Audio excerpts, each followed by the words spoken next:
Nos va a presentar la otra perspectiva, la misma pregunta. Muy buenos días. Y lo primero, dar las gracias a la organización pues, por la oportunidad de estar con todos ustedes aquí. Lo segundo, dar las gracias a la organización por el título, porque el título no es si el test de desfibrilación puede ser necesario en algún caso. El título es si es imprescindible. Y ya con eso la tercera agradecimiento es a mi oponente, porque ya me ha dicho que no es imprescindible, con lo cual lo podríamos dejar aquí. No es imprescindible. Y voy a intentar convencerles de por qué no es imprescindible. Y empezamos por la definición de la RAE. Y la Real Academia lo que nos dice es que imprescindible es algo de lo que no podemos prescindir, que es necesario, que es obligatorio. Entonces, si es obligatorio, cada vez que no lo estamos haciendo estamos incumpliendo ese código de imprescindible. Por lo tanto, no es imprescindible el test de desfibrilación. Y eso es lo que voy a intentar convencerles en los próximos minutos. Y para eso vamos a ver, no una, ni dos, ni tres, vamos a ver 10 razones diferentes de por qué el test no es imprescindible. Pero no solo eso, los dos hemos revisado la misma literatura, es evidente, es la que hay.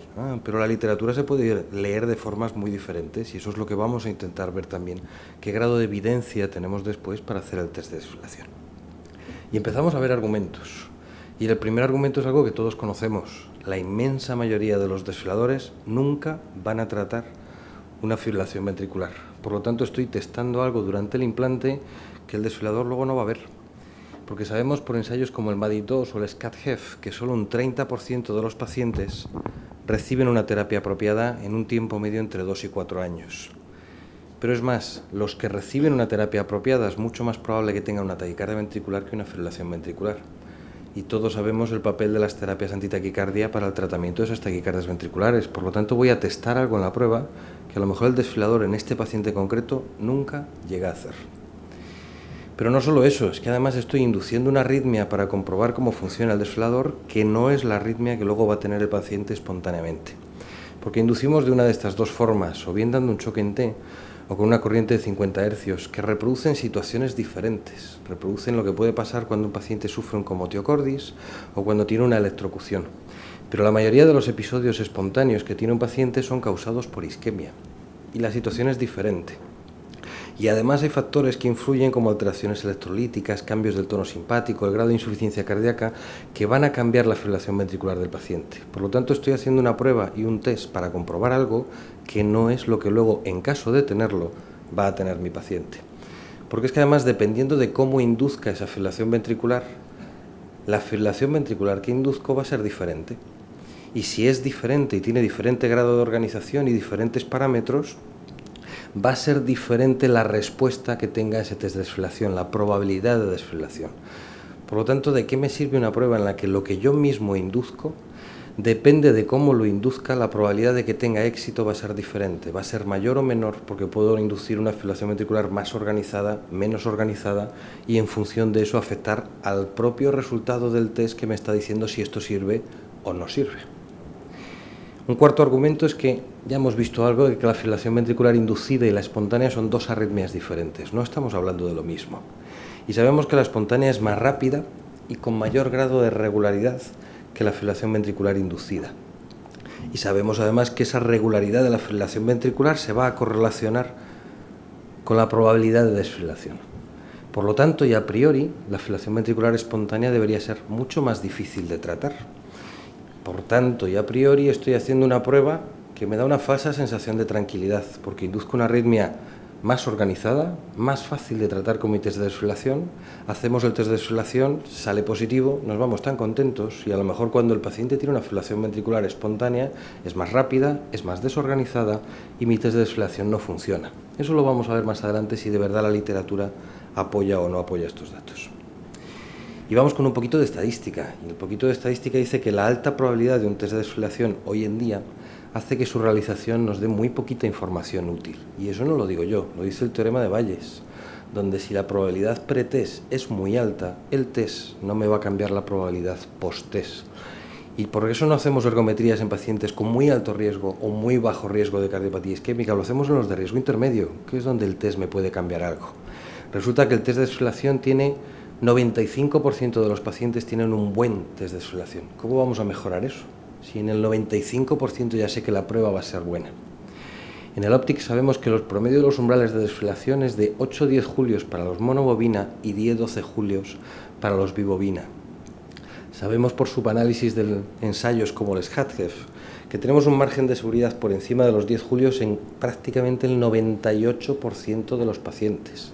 98%. O sea que solo aplicando esto en el SCATGEF podríamos haber ayudado en teoría a un 2% de la población. Haciendo 100 test ayudamos a 2. Pero es más, en ese mismo ensayo el 100% de los pacientes tuvieron umbrales de desfilación por debajo de 30 julios. Y hoy en día estamos hablando de desfiladores de alta energía, por lo tanto no me va a aportar nada el test de desfilación. Y sabemos también por estadística que hasta 2/3 de los pacientes con un test de desfilación negativo pueden corresponder a un falso negativo. Si repito ese test en ese mismo paciente y a la misma energía, sí sale positivo. Pero si me quedo con el resultado negativo, voy a llevar una serie de cambios, de mejoras, de añadir bobinas, de revisión del sistema, de añadir complicaciones potenciales al implante, de una más que cuestionable utilidad o beneficio. Sabemos también que el tener un bajo umbral de desfilación durante la prueba no me garantiza que vaya a terminar la fibrilación ventricular espontánea que vaya a tener luego el paciente. Entre un 7 y un 17% de los choques que están 10 o 15 julios por encima del umbral de desfilación fallan en el seguimiento de los pacientes. Si estaba por encima del test de desfilación y de verdad el test de desfilación me permite predecir qué va a pasar después, qué ha pasado con este 17% de pacientes que luego falla el test de desfilación. Pues porque durante el test de desfilación estamos haciendo cosas diferentes a lo que luego el paciente tiene espontáneamente.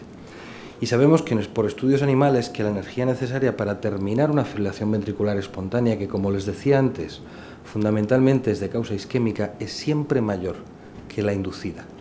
Por lo tanto, eso que decía también el doctor Moríñigo de que puedo programar umbrales o voltajes más bajos comprobando el umbral de desfibrilación, probablemente tampoco es cierto.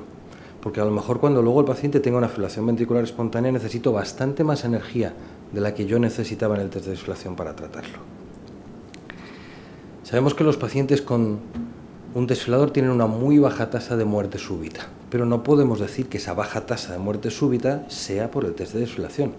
Y es cierto que el test de desfibrilación ha sido un prerequisito en los grandes ensayos del DAI, pero no olvidemos que muchos de esos son también ensayos clásicos. No podemos inferir que para replicar el resultado con los desfibriladores actuales tengamos que hacer el test de desfibrilación, porque sabemos, como ya hemos venido hablando, que lo que voy a tener sobre todo son taquicardias ventriculares en la recurrencia, no fibrilación ventricular, que cada vez usamos más las terapias antitaquicardia y que los desfibriladores actuales son mucho más eficaces. Entonces, si quiero replicar exactamente los resultados de ensayos, sobre todo ensayos clásicos, tendría que poner desfibriladores monobobina, en algunos de ellos epicárdicos, que no tuviesen carcasa activa. Entonces hacemos exactamente igual lo que hizo en los ensayos en los que queremos basarnos en la evidencia. Pero no nos ha costado dar el salto a desfibriladores bibobina, con carcasa activa, con mucho mayor eficacia, aunque no tuviésemos ensayos realizados con esos desfibriladores. Pero seguimos anclados a que esto se demostró haciendo el test de desfibrilación.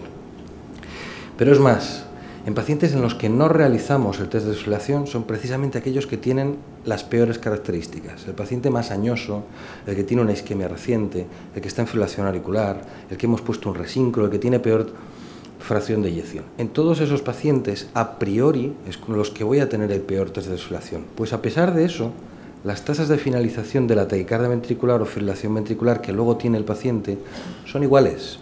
Es más, en este trabajo que también el doctor Moríñigo ha presentado, vemos como en aquellos pacientes en los que sí se hizo test de desfibrilación, el 91% es eficaz la primera terapia para tratar la TV o FV espontánea que ha tenido el paciente. En los que hicimos margen de seguridad, que realmente ¿quién hace hoy en día un test de desfibrilación?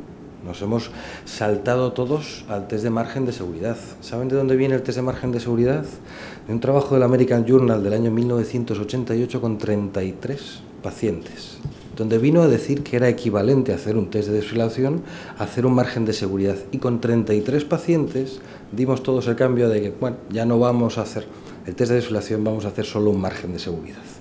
Pero es más, en aquellos que no se hizo ningún test, resulta que la eficacia de la primera terapia es del 92%. No pretendo decir ni que sea superior, al menos es igual.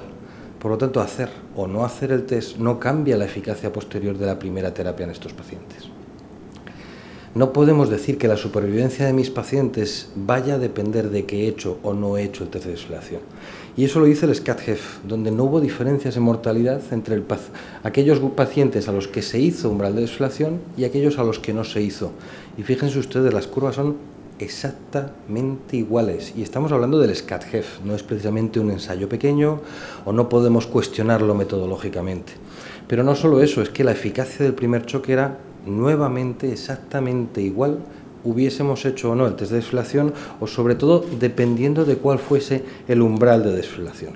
En aquellos que tenían por debajo de 10 julios la eficacia era de cerca del 83%, pero fíjense en aquellos que tenían el peor umbral de desfibrilación. En los teóricamente peores, resulta que luego la eficacia del primer choque era del 100%. Por lo tanto, no me está prediciendo nada el test de desfibrilación que yo estoy realizando.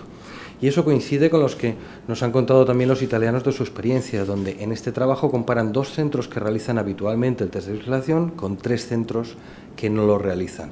Y sale exactamente igual, en mortalidad total, cardiovascular, muerte súbita, incidencia de taquicardia ventricular o fibrilación ventricular. Y me pueden decir ustedes, bueno, eso puede depender mucho de cómo programen, del tipo de pacientes que hayan incluido cada uno. No es un ensayo randomizado, es evidente, pero es que es la evidencia que tenemos, es que no tenemos más. Pero toda la evidencia que tenemos apunta a que me da igual hacer que no hacer el test de desfibrilación. Entonces, ¿para qué voy a hacer una prueba donde hemos visto diferentes argumentos que me dice que no sirve, que no me permite predecir qué va a pasar con el paciente? Cuando además, aunque sean bajos, esa prueba no está exento de riesgos.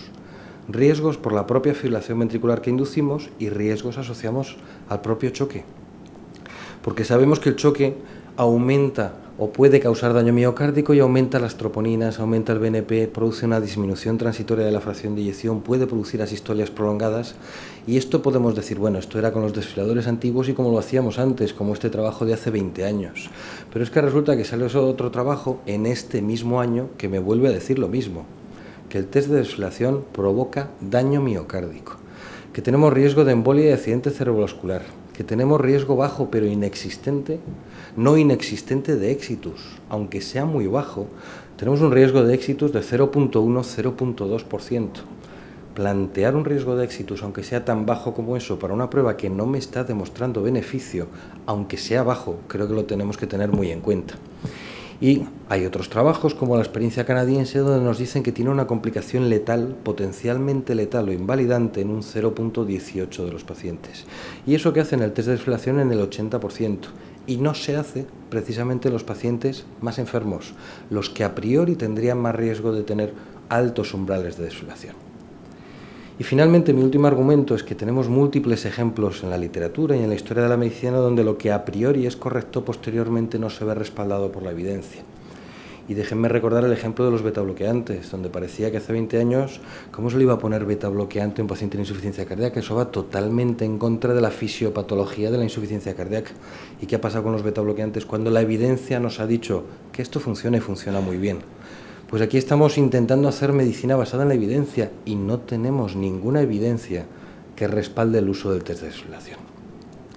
En este editorial o en este punto de vista, el autor lo que se plantea es, vamos a intentar hacer un poco números. Totalmente una falacia si quieren, pero vamos a ver qué números son los que hace. Y los números que hace es que la reducción que podemos esperar de mortalidad en prevención primaria es de un 8% y en prevención secundaria es de un 7%. Entonces, en estos pacientes es donde un test de desfibrilación podría llegar a afectar a la supervivencia de este grupo de pacientes. La probabilidad de un test de desfibrilación no exitoso en desfibriladores de alta energía es tan baja como de un 2.5%. Por lo tanto, el autor calcula que para evitar una muerte potencial tendríamos que tratar al menos a 500 pacientes. Pero considerando además la eficacia del ATP, la mortalidad que podríamos llegar a prevenir mediante el test de desfibrilación es menos de un 0.2%. Y eso además tenemos que poner el otro lado de la balanza. Y el otro lado de la balanza es que hemos estado viendo que tenemos un 0.18 a un 0.4% de complicaciones potencialmente fatales. O sea que tendríamos que hacer 1000 test de desfibrilación para prevenir mortalidad en 2 pacientes y a cambio estoy ofreciendo un riesgo de complicaciones potencialmente mortales hasta en 4 de esos 1000 pacientes. Por lo tanto, no veo nada claro el beneficio de ese test de desfibrilación. ¿Y qué hacemos cuando falla el test de desfibrilación? Nos vemos obligados a hacer cosas. Invertimos la polaridad de los electrodos, recolocamos el electrodo, cambiamos de electrodo, implantamos un sistema subcutáneo. No he encontrado ni una sola evidencia que diga que estas medidas tiene beneficio a largo plazo y sí hay evidencia de que aumentan la tasa de complicaciones y prolongan la duración del procedimiento y aumentan la tasa de sangrado, y ni un solo ensayo demuestra que haciendo esto vaya a tener menos complicaciones o vaya a ser más seguro a largo plazo. Así que hemos visto diferentes argumentos teóricos, si quieren, y con el poco respaldo de la literatura que tenemos, para no hacer el test de desfibrilación. Pero vamos a ver si de verdad lo estamos haciendo o no, si nos creemos la literatura o no, y ¿qué hacemos? Pues ¿qué hacen los canadienses, que lo han publicado varias veces y que lo veremos? En esos 19.000 pacientes que ya nos comentaba el doctor Moríñigo, de 21 centros diferentes, nos dicen que tienen 3 éxitos, 5 accidentes cerebrovasculares, 27 resucitaciones prolongadas y 2 de ellos con secuelas significativas asociadas al test de desfibrilación. Pero he querido traer entrecomillada la frase que dicen los propios autores, que es especialmente difícil justificar una complicación potencialmente letal, por infrecuente que ésta sea, durante una intervención profiláctica en un paciente asintomático. Y piénsenlo ustedes, qué cara se nos queda si convencemos a mi paciente, que es un paciente con una cardiopatía isquémica, una fracción de eyección del 28%, totalmente asintomático, y le decimos que se tiene que poner un desfibrilador. Y en ese desfibrilador el paciente tiene la mala suerte de que fallece. ¿Cómo podemos de verdad afrontar una complicación tan seria como esa, por muy infrecuente que sea? ¿Y qué nos dicen los italianos? Porque en esto parece que los canadienses y los italianos son los que más han publicado y los que más han dicho al respecto. Pues los italianos, en este trabajo que ya hemos visto antes un poquito, nos dicen que es que me da igual. Que haga o no haga el test de desfibrilación, no voy a tener diferencias en mortalidad total, en mortalidad cardiovascular, en muerte súbita o en incidencia de taquicardias ventriculares o fibrilación ventricular. Entonces, ¿para qué me sirve hacerlo si no consigo cambiar para nada la evolución de mi paciente? Los canadienses vuelven otra vez a contarnos su experiencia en el test de desfibrilación realizado en un 64% de los pacientes, porque si se han fijado antes en la presentación de mi antecesor, es cierto que se sigue haciendo el test de desfibrilación. Él nos ha puesto que al final se hace hasta en un 80%, pero si ven la evolución de las gráficas, la tendencia es cada vez a menos. Y si van viendo los años de los estudios, la tendencia es que cada vez menos y cada vez lo hacemos menos. Y los canadienses nos dicen que tienen un 2% de actuaciones derivadas de ese test de desfibrilación sin ninguna evidencia de utilidad a largo plazo. ¿Y qué les voy a contar de la situación de crisis que tenemos ahora mismo en los recortes continuos? Pues ellos calculan cuánto cuesta hacer el test de desfibrilación, sin más. Y ahí incluyen los costes de anestesia, los costes de estancias más prolongadas, los costes del paciente que se complica y que tiene que estar más tiempo o tomar otras actitudes. Y les sale un coste de $844 solo por el test de desfibrilación, extra al desfibrilador que le estamos poniendo al paciente. Y nuevamente los italianos nos vuelven a contar su experiencia, y les vuelvo a insistir en la evolución de los porcentajes del test de desfibrilación que les comentaba. 36% se hacía en el año 2007, 34% en el 2008, 28% en los años 2009-2010. Parece que cada vez lo hacemos menos y que la tendencia de otros países, no ya la nuestra, es que cada vez se hace menos. No son todos los centros implantadores de Italia, pero está representado el 66% de los centros implantadores, por lo tanto supone un volumen bastante importante. Y en esa experiencia italiana nos dicen que cada vez lo hacen menos. Y como ya les ha dicho mi antecesor, en esta publicación, que probablemente es la más reciente, es una encuesta contestada por 57 centros europeos. Acuérdense del título de la presentación, el test de desfibrilación es imprescindible. Pues imprescindible no. Más de un 19% no lo realizan nunca, en ningún caso. Pero ahora vamos a ver además la tabla. Es que si vemos la tabla, en pacientes con disfunción ventricular severa, un 30% no lo hacen nunca. En niños, en enfermedades congénitas, otro porcentaje. Pero ¿qué pasa en pacientes con fibrilación auricular que no estén bien anticoagulados? Es que no lo hacemos prácticamente nunca. ¿Qué pasa en prevención primaria? Que no lo hacemos el 26% de las veces. Nunca. También quisiera ver si hay algún ensayo que me diga que la prevención primaria y la prevención secundaria son diferentes en cuanto al test de desfibrilación. Yo no lo he encontrado. Resulta que lo hacemos en prevención secundaria porque nos sentimos en la necesidad de este paciente que ha tenido algo, tengo que comprobar que mi desfibrilador funciona, pero no hay ninguna evidencia que me diga que van a ser diferentes. Así que hemos visto múltiples razones para no realizar un test de desfibrilación, y espero haberles convencido que no tenemos evidencia que respalde el test de desfibrilación, que sí tenemos pruebas de que no está exento de riesgos, que no hay nada en la literatura que me apoye a tener que hacer el test de desfibrilación, y con todo ello espero de verdad haberles convencido que el test de desfibrilación no es imprescindible, y de hecho cada vez estamos prescindiendo más del test de desfibrilación. Y finalmente, por darle un poco de apoyo a mi oponente. ¿En qué casos verdaderamente sí que podríamos pensar que está indicado el test de desfibrilación? Pues cuando tengamos problemas potenciales de detección, y yo he puesto la R todavía más baja que él. Él ponía una R de 5, yo todavía me quedo más bajo, en 4. Cuando tengamos un electrodo que por lo que sea está puesto en una posición anómala, como es en el lado derecho, y no es el vector ideal para desfibrilar. Alto umbral anticipado, y en esto no nos hemos metido mucho, porque todos sabemos que a priori pacientes con hipertrófica o en tratamiento con amiodarona van a tener umbrales más altos. Pero es que no hay una sola variable clínica, y eso lo ha dicho él, no solo lo digo yo. No hay una sola variable ecocardiográfica, radiológica, clínica que me diga que es un predictor independiente y fiable de alto riesgo de umbral de desfibrilación. Porque muchos de los pacientes con miocardiopatía hipertrófica o con amiodarona tienen un test de desfibrilación exactamente igual al resto de la población. ¿Dónde vamos a tener la respuesta definitiva en el test de desfibrilación? En un ensayo ya finalizado pero todavía no comunicado y está en fase de seguimiento, ensayo randomizado que nos dirá si de verdad el test de desfibrilación sirve para algo o no. Y tenemos otros dos en marcha, que es el SAFE-ICD y el Nordic ICD, uno de ellos un ensayo randomizado, otro de ellos un registro, que vendrá a decirnos también cuál es el verdadero papel del test de desfibrilación. Nada más. Muchísimas gracias por su atención.